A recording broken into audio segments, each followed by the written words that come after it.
उत्तर प्रदेश ने अपना परसेप्शन बदला है, सर्वाधिक सरकारी नौकरी देने वाला राज्य के रूप में आया है। ड्राइविंग सीट पर बैठ करके लीडरशिप की स्थिति में आकर के कार्य के एक मॉडल प्रस्तुत करने का कार्य कर रहा है। आज से 7 वर्ष पहले तो उत्तर प्रदेश देश का एक डार्क स्पॉट माना जाता था, जिसके बारे में कहा जाता था कि उत्तर प्रदेश भारत की ये विकास का बैरियर है।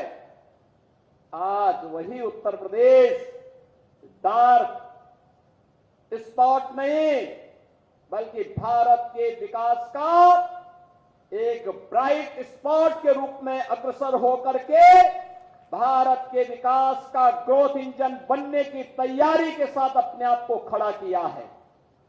आज उत्तर प्रदेश भारत के और प्रधानमंत्री मोदी जी के द्वारा विकास का जो भी विजन दिया गया है, विकास के उस विजन के अनुरूप हर एक कार्य में ड्राइविंग सीट पर बैठ करके लीडरशिप की स्थिति में आकर के कार्य के एक मॉडल प्रस्तुत करने का कार्य कर रहा है। और यही कारण है कि पिछले 7 वर्ष में उत्तर प्रदेश ने अपना परसेप्शन बदला है।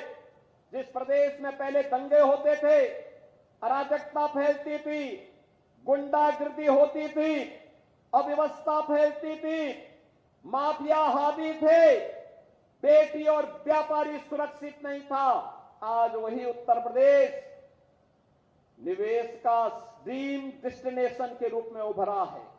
कानून व्यवस्था का मॉडल बनाने में सफल हुआ है। सर्वाधिक सरकारी नौकरी देने वाला राज्य के रूप में आया है। सर्वाधिक रोजगार सृजन वाले राज्य के रूप में आगे बढ़ा है। और बहनों और भाइयों, मैं आपको आश्वस्त करने के लिए आया हूं अपने युवाओं को कि युवाओं के भविष्य के साथ किसी को भी खिलवाड़ करने की छूट नहीं दी जाएगी।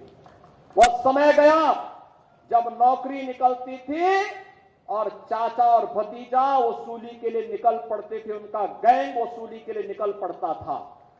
बहनों और भाइयों, आज कोई आपके भविष्य के साथ खिलवाड़ नहीं करेगा।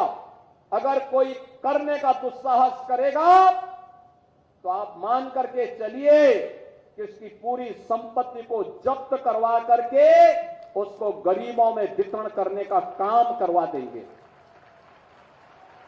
वहां पर महिलाओं के लिए महिला संरक्षण गृह बना देंगे। वहां पे निराश्रित बच्चों के लिए उनके लिए किसी कार्यक्रम के लिए स्थल का निर्माण करा देंगे। लेकिन किसी भी बेईमान और भ्रष्टाचारी को अराजकता फैलाने की छूट नहीं देंगे। युवाओं के भविष्य के साथ खिलवाड़ करने की छूट नहीं देंगे। और इसीलिए इन सब प्रयासों का परिणाम है कि हमने युवाओं की ऊर्जा का लाभ दिया, उन्हें सम्मान दिया, तो उत्तर प्रदेश देश की 7वीं बड़ी अर्थव्यवस्था से अब देश की नंबर 2 अर्थव्यवस्था बनने में सफल हुआ है। भारत की जीडीपी में आज उत्तर प्रदेश लगभग 9.5% का अपना योगदान दे करके देश की नंबर 2 अर्थव्यवस्था के रूप में उभर करके सामने आया है।